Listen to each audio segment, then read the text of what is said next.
Ok. Este é o take. Então, sejam muito bem-vindos a mais um episódio do My Love Affair. Espero que tenham gostado do nosso episódio extra, onde falávamos dos diferentes ritmos em que o casal... deixem-me só ver, que eu não sei se está a gravar, está.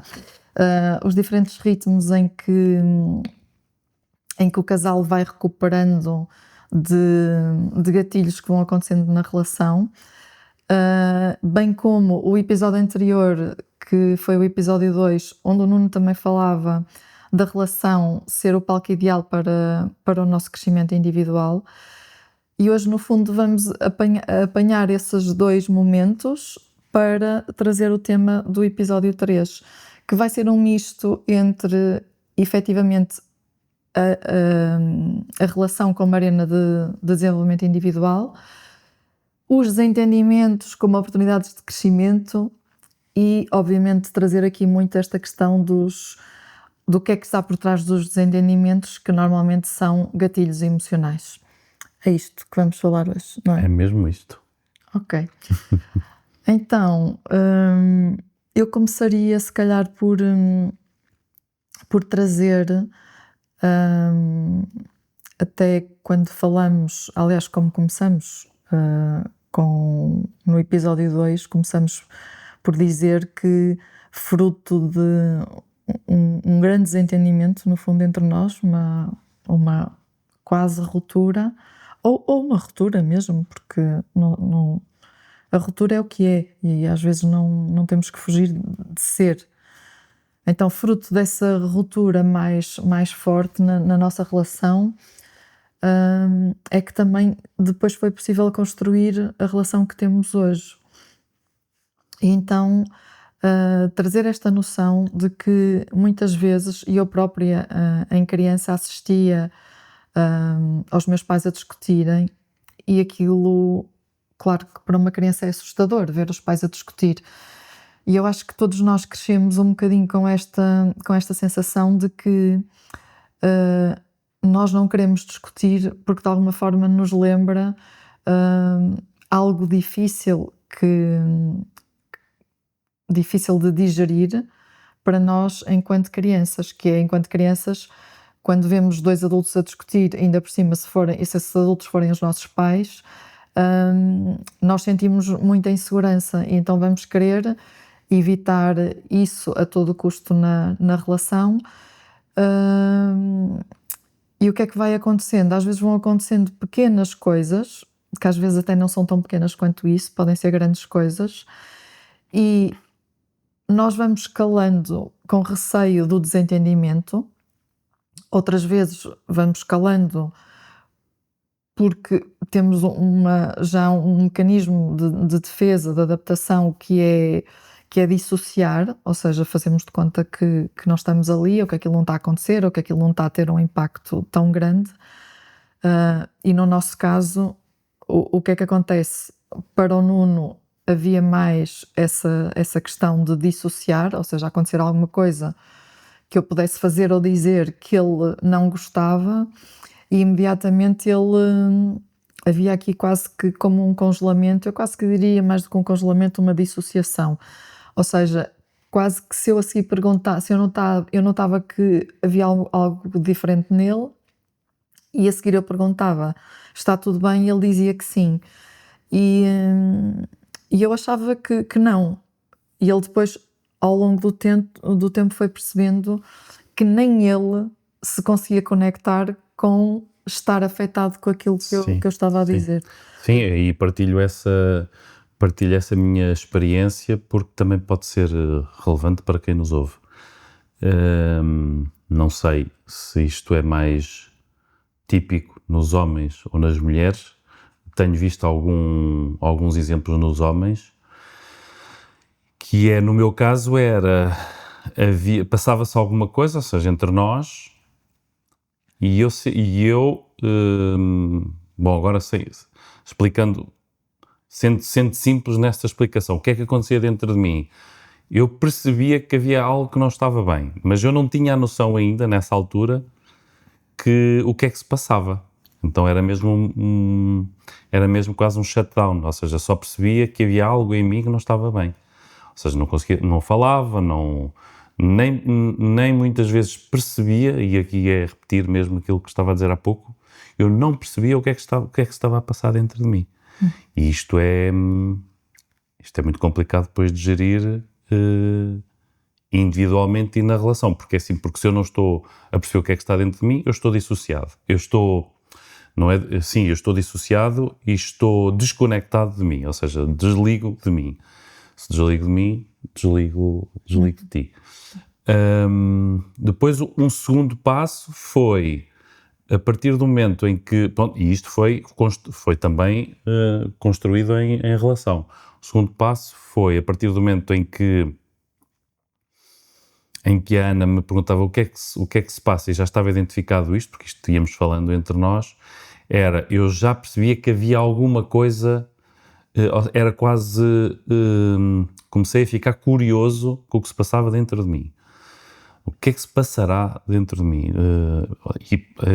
E foi também um processo até começar a perceber, foi isto, ou foi aquilo, e como é que eu me sinto em relação àquilo que se passou. Pronto, esse foi um segundo passo. Depois ainda havia outro passo, que é, uma vez identificado o que é que se passava dentro de mim, eu expressar. E esse era o maior desafio, que era esse mecanismo de defesa meu, de não expressar, era muito forte, muito enraizado, e primeiro que eu conseguisse sair daí foi um processo longo, mas um processo muito importante, que ainda está a acontecer, mas está, felizmente, muito, muito melhor. E isto foi feito muito em conjunto. Pronto, isto era o caso do Nuno. No meu caso, como eu dizia há pouco, ou seja, há esta coisa de evitar conflito na relação, de evitar o desentendimento na relação, e no meu caso havia algo que o Nuno fazia, mas como no meu caso eu via aquilo, ou fazia ou não fazia, eu conectava com isso que ele fazia ou não fazia, e eu ficava mal, ou seja, havia algo dentro de mim que me deixava ou zangada ou triste, e eu segurava de dizer isso, porque no meu caso, e eu sei que no caso também das mulheres, não é? Quando atendemos clientes também verificamos isto. Às vezes eu não gosto muito de estar a dizer que os homens isto e as mulheres aquilo, porque são generalizações, mas o que é um facto é que, não falando de generalizações, mas se calhar falando de a maior parte das mulheres que Tendências, eu atendo, não é? Tendências. a tendência é terem este mecanismo, e a maior parte dos homens é terem um mecanismo semelhante ao do Nuno. Então, da minha parte, era ver as coisas, achar que se eu fosse falar ia ser invalidada, ou seja, ia sempre haver algo de errado comigo, porque não estaria bem, ou porque seria implicativa, ou porque isto ou porque aquilo. Então eu não dizia logo, acontecia as questões, eu não dizia logo, ao contrário dele, eu percebia claramente o que é que estava a passar, eu percebia o que é que ele tinha feito que a mim me tinha chateado, e eu percebia que estava chateada com aquilo. E se calhar até posso dar aqui um exemplo que se calhar é comum a muitas mulheres que estão em relacionamentos, que é, as mulheres têm este multitasking, que é cuidar da casa, cuidar de si próprias, cuidar dos filhos, e ter toda uma panóplia de tarefas. E os homens, por defeito ou por feitio, ou por educação ou pelo que seja, acabam por ter o trabalho deles e não terem tanta a iniciativa de ajudar em casa. Claro que há homens que me estão a ouvir e que se calhar vão dizer, eu não faço isso, e serão a exceção, ainda bem que assim é, mas de facto, daquilo que nós observamos, quer na nossa relação, quer noutras relações, noutras pessoas com quem trabalhamos, efetivamente há isso. E depois, claro, podemos discutir o que é que está por trás, que pode ser às vezes o homem também quando vai a fazer, a mulher como é perfeccionista ou controladora, ou pelo menos tem esse rótulo, vai querer aquilo feito à maneira dela e não à maneira dele, e também não vai aceitar, e depois ele também desiste de fazer porque nunca está bem. Pronto, há aqui sempre uma panóplia de coisas de um lado e do outro a jogar, mas o que é muito comum é, de facto, a mulher ter toda esta envolvência de multitasking e ficar à espera, ou seja, criar uma expectativa de que o seu homem a vai ajudar, o seu homem vai ter iniciativa. Quando ela chegar a casa, ele que chegou primeiro já vai ter feito um conjunto de coisas, de tarefas domésticas, nomeadamente, sei lá, começar a fazer o jantar ou o que quer que seja, e isso não acontece. Então a mulher vem e chega à casa, e porque muitas vezes já vem saturada também do trabalho e não quer estar a criar mais conflito, também quer é passar à frente, ela vê, porra, cheguei a esta hora, e ele está em casa mais cedo e ele não começou a fazer o jantar, e ficamos logo em tensão, e depois o conjunto destas coisas vão-se acumulando e depois vão trazendo estas implicâncias, não é? E no nosso caso, a nossa dança não dizia que eu era implicativa, e eu dizia que ele nunca falava, ou seja, que era o mesmo eu estar a falar para ele, era o mesmo estar a falar para uma parede, porque parecia que não estava, nada do que eu dizia, no fundo, depois ia ser consequente, porque lá está, porque dissociavas e também ficavas um bocado mais... Sim, e aquilo que me está a vir é que esta questão do implicativo, eu dizer, estás sempre a implicar, ou seja, eu percebi que o estás sempre a implicar não nasce do nada, não nasce do vazio, não é? O estar sempre, o implicativo tem algo por trás, e a partir do momento em que percebemos isso, também há uma descompressão ao nível do entendimento do casal, não é? Porque na minha cabeça, és implicativa, estás a perceber? É uma questão de identidade. És implicativa. Não tens remédio. Exatamente. Então, também foi um grande desbloqueador, porque, claro, depois todos nós temos o nosso feitio, uns mais perfeccionistas, outros menos, mas foi bom este shift de perceber que o implicativo, a pessoa não é implicativa, a pessoa está implicativa por alguma razão. E isso também foi, lá está, é bonito como começamos a falar e depois até vamos buscar coisas que eu próprio não tinha elaborado muito sobre isso. Sim, é separar uma questão de identidade que na discussão e no desentendimento passa a ser uma questão, tu és isto, tu és aquilo, passa para uma categoria de identidade, quando o essencial é separarmos e percebermos que não é identidade, é comportamento. Sim, e na cabeça do homem, falo por mim e por alguns homens que, bom, da minha experiência, da nossa experiência, é que há uma altura em que já não as podemos ver, tipo, pá, que chato, que melgas. Mas efetivamente isto muda quando percebemos estas dinâmicas e é giro. Mas eu acho que é um bocado transversal, que chatas mesmo. Mas não tem a ver com isso, tem a ver mesmo com o que está por detrás, e é bonito isso. Isto é engraçado, que eu agora atendo maioritariamente mulheres, até diria só mulheres neste momento, mas quando comecei a minha prática eu atendia homens e mulheres, e é curioso, e mesmo agora em termos dos casais, é curioso observar que as queixas que trazem um homem à sessão e as queixas que trazem a mulher à sessão. Um homem vem a uma sessão dizer que, epá, eu não sei o que é de fazer à minha mulher, ela está sempre a implicar por tudo e por nada, e ainda por cima nem há sexo. Pronto, o homem, estes são sempre as duas queixas.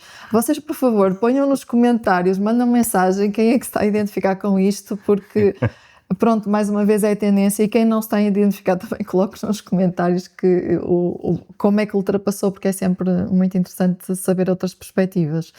Mas, efetivamente, na nossa prática de sessões e de atendimento, o que nos aparece é o homem com esta queixa, a minha mulher é implicativa, já não sei o que é de lhe hei de fazer, e já não há sexo. Pronto, este Está-me sempre a moer a cabeça. Está-me sempre a moer a cabeça, assim, isso também aparece. E na mulher é: o meu marido não me compreende, não me sinto ouvida por ele e só penso em sexo. Então está feito o match. Nós agora rimos, mas é claro que isto ao longo do tempo rimos também para trazer um bocadinho de descontração a isto e para vocês perceberem que há um momento em que nós conseguimos desconstruir e que nos conseguimos rir disto. Quando ainda estamos na dança, nós não vamos querer rir. É mesmo um assunto muito sério e eu tenho o máximo respeito por isso e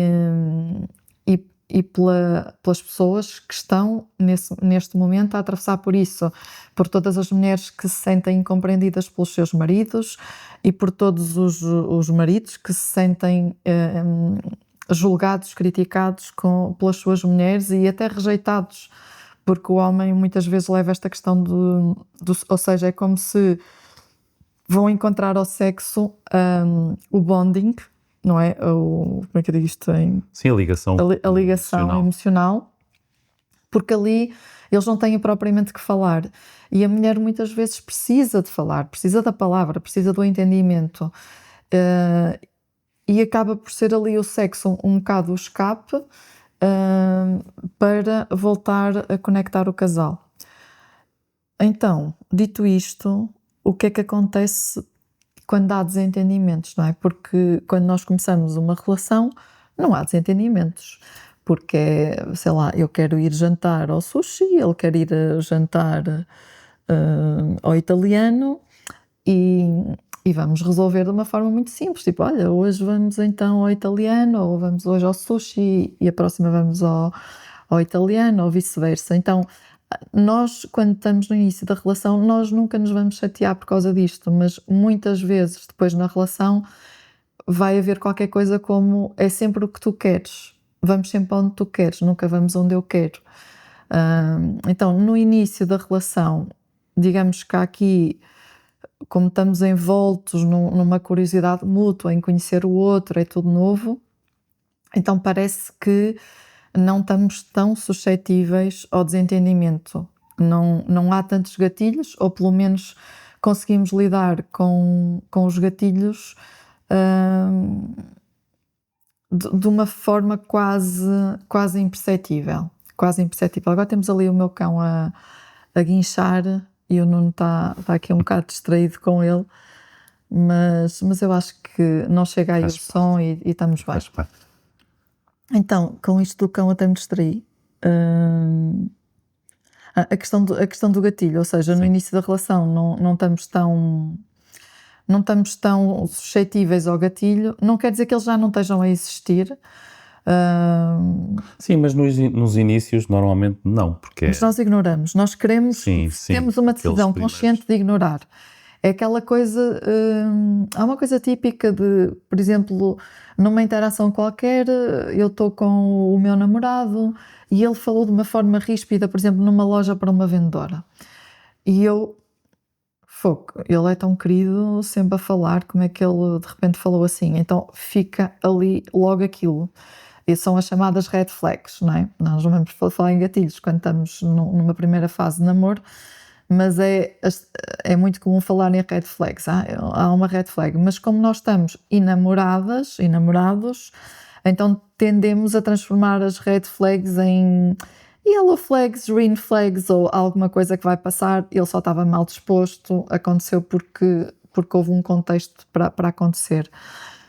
Depois, no palco da relação, quando acaba essa fase do enamoramento, não quer dizer que ela acabe no sentido de ser estanque, ou seja, há uma onda, não é? E a fase de enamoramento dá lugar depois a uma fase em que nós já não estamos tão enamorados, já estamos a ver o outro de uma forma mais completa. Como diz o Juan Garriga, quando os monstros começam a fazer sentido. Quando começamos a ver o monstro no outro. E isto acontece muito quando as pessoas naturalmente vivem juntas e aquilo que de antes era um encontro, o namoro, as pessoas encontravam-se e depois também tinham o seu espaço individual para depois também gerir aquilo que se calhar esses red flags que eram vistos.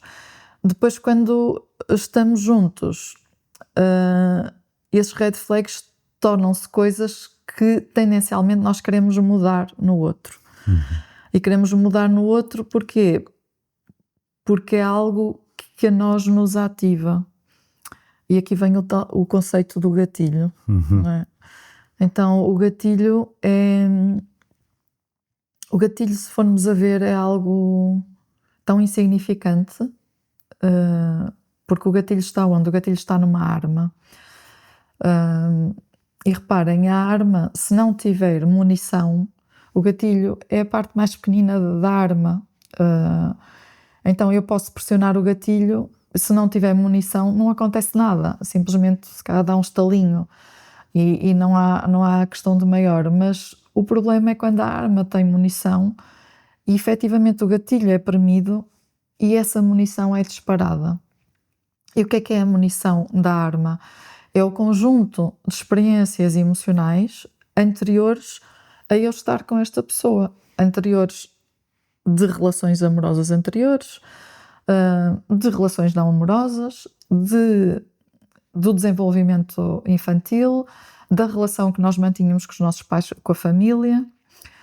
Então há esse conjunto. Naquele exemplo que eu estava a dar há pouco do restaurante, por exemplo, se nós em criança, e agora se calhar falo de mim, não é?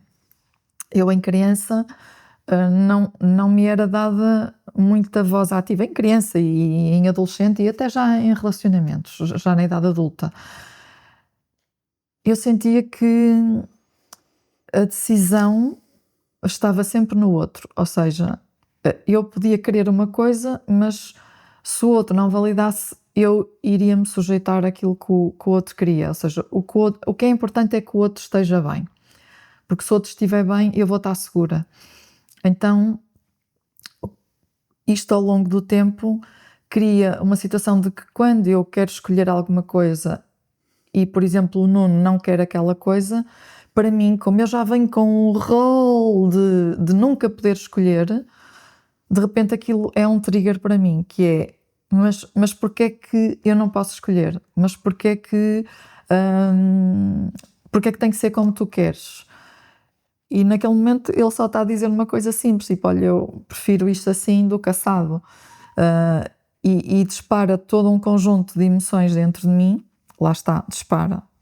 Há o gatilho, há a munição que vem de trás e vem tudo para cima da mesa, não é? E de repente ele só está a fazer uma escolha de algo, mas eu já estou noutra, já me separei. E como ficou aqui também no episódio extra,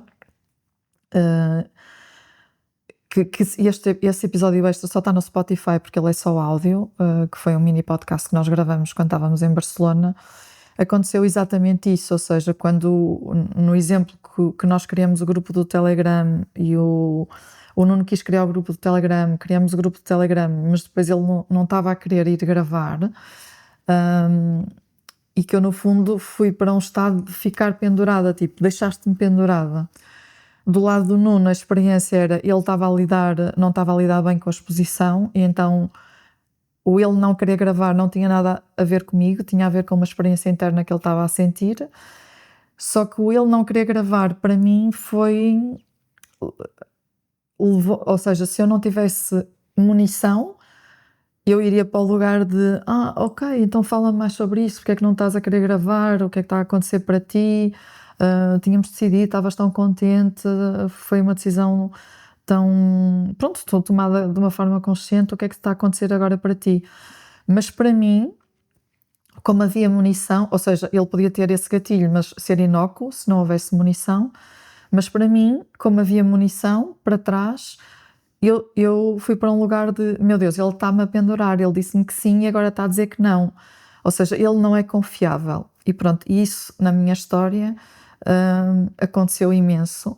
E se formos a referir-nos à história infantil de todos nós, acontece muito, e por isso é que eu digo muitas vezes aos pais que atendo, façam tudo, mas não mintam às crianças, não mintam, porque as crianças depois crescem com esta dificuldade em confiar, porque até simples coisa, não vamos hoje, vamos amanhã, não é? A criança quer ir a qualquer lado, não vamos hoje, vamos amanhã, e depois amanhã não vamos, e depois no dia a seguir não vamos, e passou um mês e não fomos. Então é aquela coisa que fica dentro de que a vontade da criança e o entusiasmo dela em ir a algum lado é uma coisa que vai ser sempre adiada, adiada, adiada, e vai ser quando o outro quer. Então isso é o suficiente. Quando o nosso homem nos deixa penduradas em alguma coisa que nós estamos com entusiasmo a fazer, pode logo ir para esse momento infantil. No meu caso até foi primeiro para um momento em idade adulta, e depois, claro, num conjunto de momentos infantis, porque invariavelmente essa munição vai estar muito ligada a momentos na idade adulta, em momentos quando nós éramos jovens, em momentos quando éramos crianças. E às vezes podemos não ter cognição. Quando temos, ótimo. Quando não temos, há um trabalho do corpo, de regulação do corpo, mas acima de tudo de identificação. Eu não sei se isto está a ficar claro ou se... Sim. Estava-me a vir o exemplo de, só para também clarificar esta questão de com munição e sem munição, não é? Aquele exercício do Green Bush, não é? Sim. Que é um exemplo de não termos munição, é, por exemplo, alguém chegar ao pé de nós e dizer: tu és uma rosa, tu és uma flor, tu és uma árvore. E nós, em regra, a esmagadora maioria das pessoas não vai ficar gatilhada com isto, vai talvez pensar... Tu és uma rosa até é bonito. Tu és uma rosa até é bonito, exatamente. Por isso é que eu dei... É um gatilho positivo. Não, mas é mais... Não, tu és um arbusto, ou tu és, mas não em metáfora, mas literalmente. E a pessoa, este gajo não está bom da cabeça, pode pensar muitas vezes, ou muita coisa, ou então simplesmente dizer, pronto, aquilo não afeta, aquilo não gatilha nada. E outra coisa é, tu és um estúpido porque fizeste isto ou aquilo, ou a pergunta que me acabaste de fazer é completamente estúpida. E a pessoa imediatamente fica, o termo é este, fica gatilhada. Porquê? Porque vai recordar algo lá atrás, algum elemento emocional que está ali bem presente, e é presente, ou seja, aconteceu no passado, mas é presente, e ficamos claramente movidos por aquela situação. E isto é muito, muito comum acontecer. É mesmo muito comum. Eu gostava de trazer aqui, se calhar, exemplos concretos, não é? Um exemplo concreto, isso é é um exemplo até de uma formação. Sim. Mas um exemplo mais concreto do dia-a-dia, para que um exemplo mesmo do dia-a-dia, para que as pessoas se possam relacionar, porque no dia-a-dia entre casais, os casais não vão estar a dizer tu és um arbusto ou tu és uma rosa. Não, aqui era só... Os casais vão estar a dizer tu nunca fazes nada cá em casa. Estás sempre à espera que eu faça. Não é? É isto que acontece. E tu vais estar a dizer, se calhar, estás sempre a implicar comigo. Sim. Não é? Pronto, e isto é o tal arbusto, não é? A chamar ao outro o tal arbusto. O arbusto é o quê? Se eu digo ao outro tu nunca fazes nada cá em casa ou não me ajudas, se o outro não encaixar, ou seja, se o outro dentro dele não tiver esta munição de que ele sim sente-se inútil, ele sim sabe que muitas vezes não faz mais para ajudar, se ele tiver esta consciência, e se esta consciência ainda por cima vier de trás, não é? Pode não ser da idade adulta, mas vem de trás, em que ele, quando estava a fazer alguma coisa, a mãe vinha e dizia: não fizeste isso bem, tens que fazer outra vez, ou não fizeste nada daquilo que eu te mandei. Ou seja, na relação, quando a mulher vai dizer não me estás a ajudar, não fizeste nada, não tens iniciativa, o que no fundo ele vai ouvir vai ser a mãe ou o pai, ou eventualmente outro relacionamento, a falar para ele. Não vai ser a mulher que naquele dia lhe disse não faz nada e que se calhar até foi verdade naquele dia, ok? Então, se não há munição do outro lado, ele se calhar vai olhar para a mulher e vai dizer qualquer coisa como sim, querida, tens razão, eu hoje não fiz. Mas eu não fiz, olha, porque estava mal disposto, cheguei a casa com dor de barriga, ou simplesmente, olha, hoje não fiz porque não me apeteceu, estou mesmo num dia mau e eu não fiz porque não consegui fazer. E depois inicia-se uma conversa de conexão. Ou então ele vai percepcionar que a mulher está a dizer aquilo porque ela de repente ela própria já está chateada com alguma coisa, ele vai chegar ao pé da mulher e vai se calhar dar-lhe um abraço e vai dizer está chateada com alguma coisa, além de eu não ter feito isto. Sim, é verdade, eu não fiz. Passa-se alguma coisa contigo, ou posso ajudar em alguma coisa? Sim, Precisas de alguma coisa minha? Do lugar em que não há munição. Não, do lugar em que não há munição. Do outro lado é o padrão do já me está a chatear, já está a implicar comigo, já está... Lá vamos nós, não é? Lá vamos nós para a mesma história, para a mesma dança. Sim, e lá vamos nós, leva, ou seja, retira-nos totalmente o poder, e a desconexão que o Nuno há bocado falava, de desconexão de nós próprios, porque entramos no lugar da vítima, e a vítima é uma pessoa que não tem poder, não é? E quando estamos no lugar da vítima,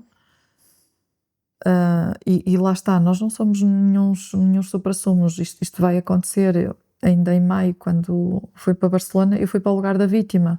Tipo, eu sou uma vítima que está a ser pendurada por este vilão.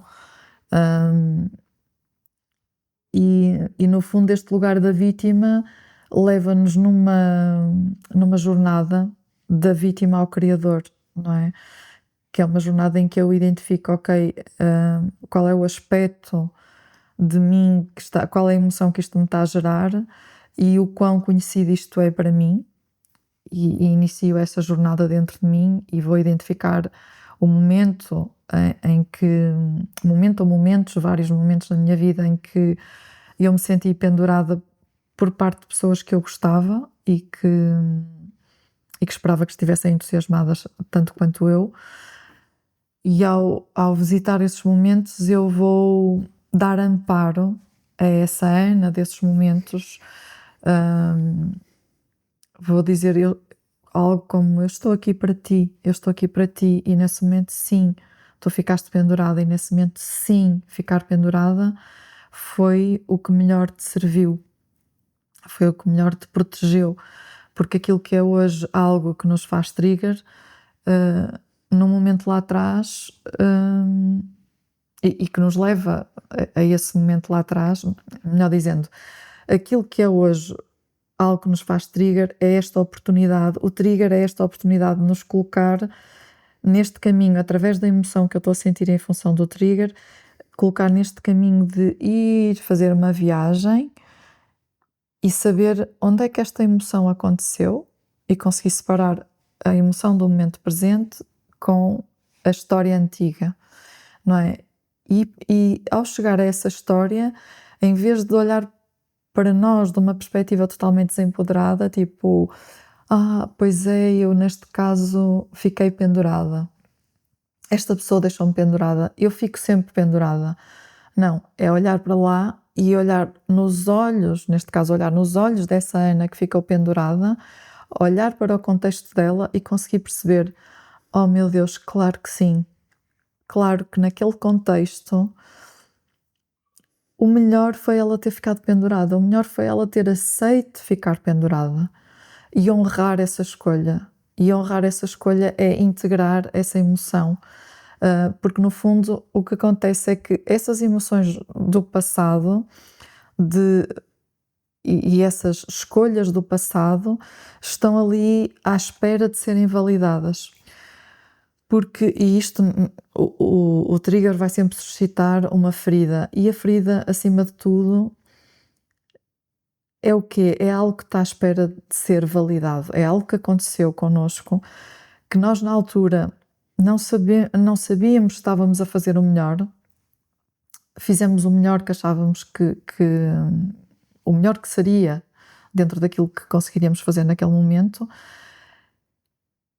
mas ninguém nos disse: fizeste bem, fizeste muito bem. Eu não teria feito melhor no teu caso. Então, quando nós vamos revisitar esses momentos, muitas vezes eu observo as pessoas a fazerem isto, ok, eu percebo, isto é um trigger, isto é daquele momento, pois eu sempre fiquei pendurada, o meu ex-marido deixava-me pendurada muitas vezes, ou a minha mãe dizia que ia fazer algo que eu pedia e depois não fazia, ou o meu pai dizia que me protegia e depois acabava por não proteger, ou seja, um sem número de coisas. E as pessoas vão visitar estes momentos lá atrás apenas para se fundirem ainda mais com a dor. Então, a visita a estes momentos é para olhar para a dor e olhar para o quão importante foi, naquele momento, a decisão de ficar pendurada. Porque a decisão inversa seria uma decisão que nos ia deixar muito mais inseguros, não é? A decisão inversa seria eu dar um pontapé à minha mãe ou ao meu pai, ou eu ralhar com eles, ou eu fazer as malas e sair de casa pequenina, não é? Isso não existe, não é? Não existe, e nós esquecemos muito de o que é ter 5 anos, ou 6 anos, ou 7 anos, ou 10 anos. Contextos, não é? Sim. Eu estou a ouvir e acho que tu acabaste de dizer é muito bonito e muito importante. É muito importante isto. É ouvir e reouvir e reouvir e reouvir. Sim. Porque este é mesmo um processo muito importante. Eu estava a ouvir assim mesmo, uau, espetáculo. É muito bom isso, ir fazer ou seja, não nos focarmos no presente e não nos fundirmos com isto que está a acontecer agora. E, bom, eu não explico melhor.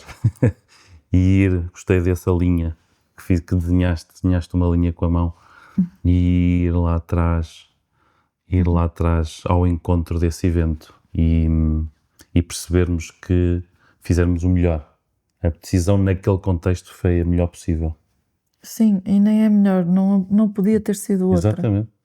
Até mais do que melhor, não podia ter sido outra. E pronto, é isto. Em casal, o que acontece é que se cada um, a partir do momento em que cada um começa a perceber, ok, aqui estamos nós nesta dança, tu a implicares, eu a calar, ou eu a implicar, e tu vice-versa, não quer dizer que seja sempre assim. Esta será a dança tendencialmente mais comum, mas não é a única. Às vezes há implicância dos dois lados, às vezes calam-se os dois. Então há aqui várias danças. Estas são as 3 mais comuns, não é? Um implica, o outro cala, ou os dois calam, ou os dois implicam. E haver um momento em que os dois parem e digam: fogo, isto está sempre a acontecer, o que é que está aqui a acontecer mesmo? E que consigam apenas ficar, porque muitas vezes depois o que queremos é espairecer e passar à frente, e o difícil realmente é ficar na emoção que aquele momento nos está a trazer, ok? A emoção que, quando eu fico pendurada, o que é isto de ficar pendurada? Qual é a emoção? Ok, a emoção é, estou zangada com ele. Primeiro é sempre uma zanga, ele disse que ia ser e agora não é. Depois a seguir eu vou para uma tristeza, não é? A tristeza, já eu estou nesta linha do tempo, já estou aí para trás. A tristeza leva-me para um lugar de desempoderado, de helplessness, de hopelessness, de desesperançado e desempoderado, de que é sempre a mesma coisa. E quando nós vamos, há uma palavra, aliás, há duas palavras que nós sabemos logo que são imprints traumáticos. É quando nós dizemos é sempre a mesma coisa, ou então quando dizemos nunca faz aquilo que eu quero, por exemplo. Quando nós temos a palavra sempre e nunca, nós sabemos imediatamente que nós estamos inconsciente infantil, porque isto são as palavras da criança, porque a criança é atemporal. Então, uma dor dura para sempre, algo que não vem, nunca mais vem, não é? Então, estas expressões, o sempre e o nunca, são expressões muito do inconsciente infantil. Então, quando numa discussão no casal estas duas palavras vêm, ou é sempre a mesma coisa, ou tu nunca fazes isto, é logo um momento para uou, pera lá. Isto são coisas que não são do momento presente. E a maior dificuldade na relação, e em qualquer relação, não é só no casal, não é? É como é que eu separo o que é do momento presente do que é que não é do momento presente. E para mim há uma forma muito... Porque às vezes há coisas que estão a acontecer no momento presente e que são graves e que também causam trigger do passado. E nós temos mesmo que separar. Tipo, no momento presente, ele pode estar mesmo a pendurar-me, não é? Pode estar mesmo a pendurar-me. Não era o caso, neste caso que trouxemos no episódio extra, não era o caso, mas do outro lado pode estar literalmente a pessoa estar a pendurar, tipo, disse uma coisa, mas de repente já não lhe apetece aquilo, apetece-lhe outra, e nem é porque está com medos, nem é por nada, é porque deixou de ser importante e simplesmente nem comunicou à outra. E aí tem que ser endereçado, ou seja, há uma parte que é, ok, está-me a pendurar, isto está-me a trazer emoções do passado, e eu vou acolher as emoções do passado, e depois venho para o presente, e olho para a pessoa, e neste caso com o Nuno, eu percebi que do lado, porque ele depois também se abriu, eu olho para a pessoa e venho perguntar, então, e o que é que se está a passar para ti? Ou seja, já percebi do meu lado o que é que se está a passar para mim, o que é que se está a passar para ti. Se do lado do Nuno, em vez de haver também um encontro com a sua emoção, há o que é que está a passar para mim? Nada, pronto, eu quis, mas agora já não quero, olha, deixei de querer. Então aqui há uma situação no momento presente que também tem de ser endereçada, que é, olha, mas isso não é ok para mim, ok? E dizer mesmo ao outro, isso não é ok para mim, porque implica algo de responsabilidade, implicou, nós criamos um grupo no Telegram onde estão pessoas, nós não somos crianças, somos adultos, e as crianças é que vão dizer, vamos brincar às escondidinhas, e depois a seguir já não me apetece brincar às escondidinhas, não é? Então agradeço que penses nisso e no impacto que isso também tem, que isso também tem para mim. Não sei se como exemplo... Não, está perfeito. E disseste há pouco uma coisa que é, isto acontece muito nos relacionamentos e acontece em todo o tipo de relações de amizade, relações, é-nos trazido. Na parte dos relacionamentos está mais presente porque a convivência, e cada vez mais a convivência do casal, o casal tem um no outro, deposita, cada elemento do casal hoje em dia deposita no outro quase a totalidade daquilo que são as suas experiências emocionais. Aquilo que não acontecia antigamente, onde havia uma rede maior em termos daquilo que serão, digamos, a rede de afetos, não é?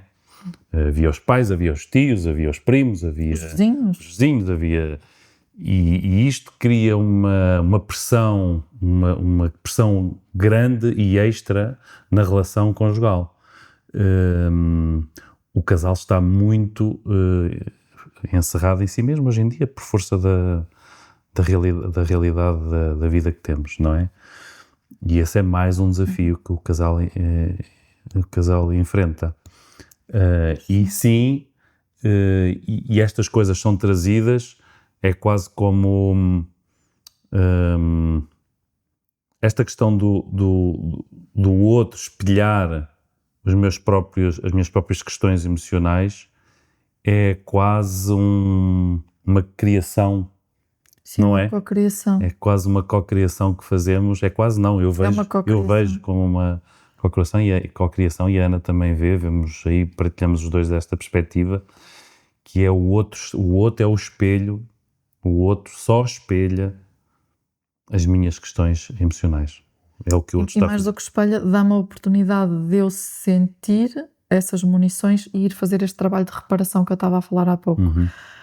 O Nuno falou agora de uma coisa super importante nesta questão do casal viver muito no seu circuito, um para um, e isto traz um peso enorme, enorme, enorme, enorme, enorme, enorme, e eu podia estar aqui a dizer não sei quantas vezes enorme à relação, que é, eu espero que tu sejas o meu amante, o meu amigo, o meu terapeuta, o meu confidente, Meu o meu conselheiro, conselheiro, o meu cheerleader de quando eu estou a fazer coisas novas, eu quero que tu fiques super entusiasmado com elas.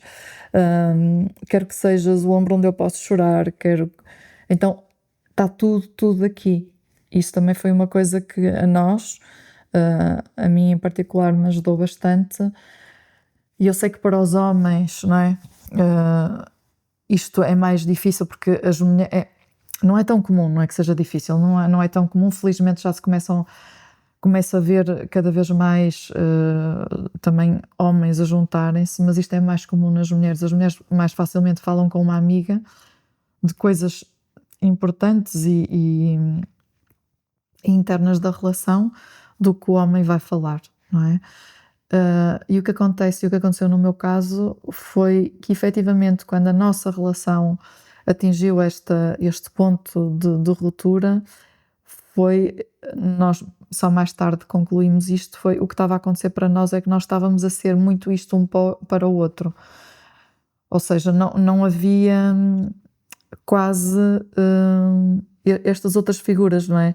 O conselheiro, a pessoa com quem trocamos uma opinião, o cheerleader, e eu costumo até dizer que quando eu entrei numa comunidade de mulheres foi muito importante para mim porque aquele era o lugar do cheerleading, ou seja, sempre que eu tenho uma coisa nova é ali que eu vou buscar o meu cheerleading, é ali que eu vou buscar opiniões sobre aquilo que eu estou a fazer, independentemente de poder comentar com o Nuno, mas já não estou na expectativa que ele me vá nutrir com isso. e já há outros lugares, não é? Há outros lugares onde eu vou buscar isso, então muito importante o casal Sim. e cada membro do casal individualmente ter os seus fóruns Sim. de Ainda assim, suporte. lá está, é a minha experiência e são aquilo que eu acho que são as tendências. Eu acho que as mulheres têm mais facilidade porque as mulheres têm uma linguagem emocional e uma capacidade de falar sobre as suas emoções de uma forma distinta do homem. O homem fecha-se mais em si, tem mais dificuldade em partilhar determinado tipo de assuntos com os amigos, ainda que sejam os amigos mais chegados. E eu estou a aprender a fazê-lo, mas durante muito tempo não o fiz e vejo a mesma coisa com muitos amigos que tenho. Ou seja, há uma proximidade muito grande e quando estou a falar de amigos, estou a falar mesmo de amizades muito próximas. Ainda assim, a linguagem emocional é difícil e com clientes, mesmo com os casais que estamos a acompanhar, é notório. O homem tem muito mais dificuldade em conectar-se com a parte emocional. E pronto, é um caminho que se faz também. Uhum. Pelo menos é assim que eu vejo, não sei se também vês desta forma. Sim. É, concordo. Eu acho que também já chegamos ao tempo do nosso podcast de Sim. hoje. É claro que isto é um tema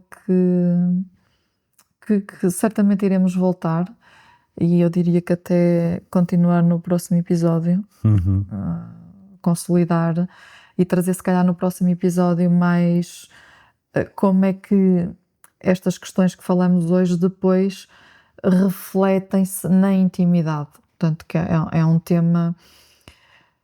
Os dois principais temas que nos chegam é a comunicação, como é que nós comunicamos e como é que nós voltamos a ter intimidade. E compreendendo nesta intimidade, não, que a intimidade não é sexo, mas que o sexo também faz parte da intimidade.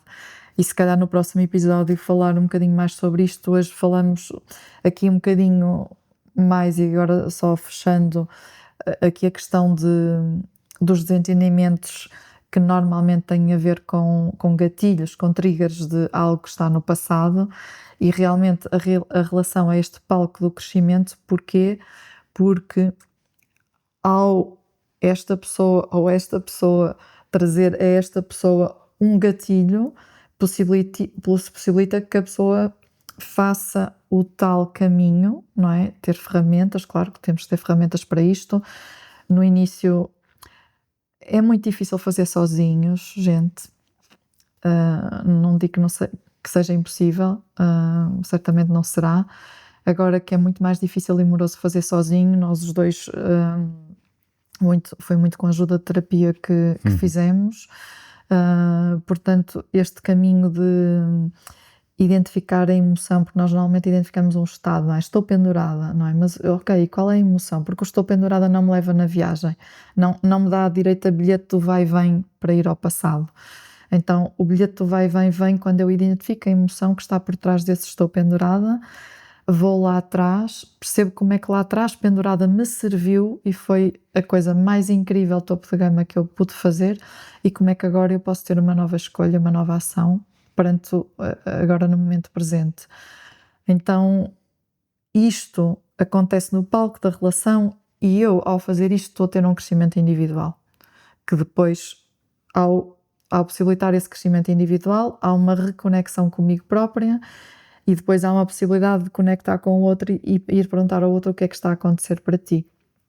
Então imaginem, quando os dois elementos do casal estão a falar, têm a possibilidade de falar esta mesma linguagem, o incrível que isto é, não é? Não quer dizer que os desentendimentos não deixem de acontecer, mas entre nós já começa a ser um bocado quase, ok, vamos lá ver qual é o próximo, porque vai dar uma oportunidade para desembrulharmos mais um bocado nós e para crescermos mais. Sim, e individualmente e enquanto depois casal. há aqui outro fenómeno que é muito bonito, é que quando se saem destes processos, há uma sensação mesmo de crescimento enquanto nós, indivíduos, e enquanto crescimento da conexão e da proximidade com o outro. E da intimidade. É espetacular. É mesmo, e até, às vezes até nos rimos um com o outro, porque é bonito, é chegar a ver o encerramento destes processos e quase, e não é quase, e de forma imediata estamos mais próximos um do outro, e é muito bonito. Yeah. E pronto, então no próximo episódio se calhar trazemos mais este tema. Isto é um tema forte. Vamos continuar Sim. a explorar estes temas de comunicação, conexão, intimidade. E por hoje ficamos por aqui. Um beijinho. Beijinhos. E até ao próximo episódio.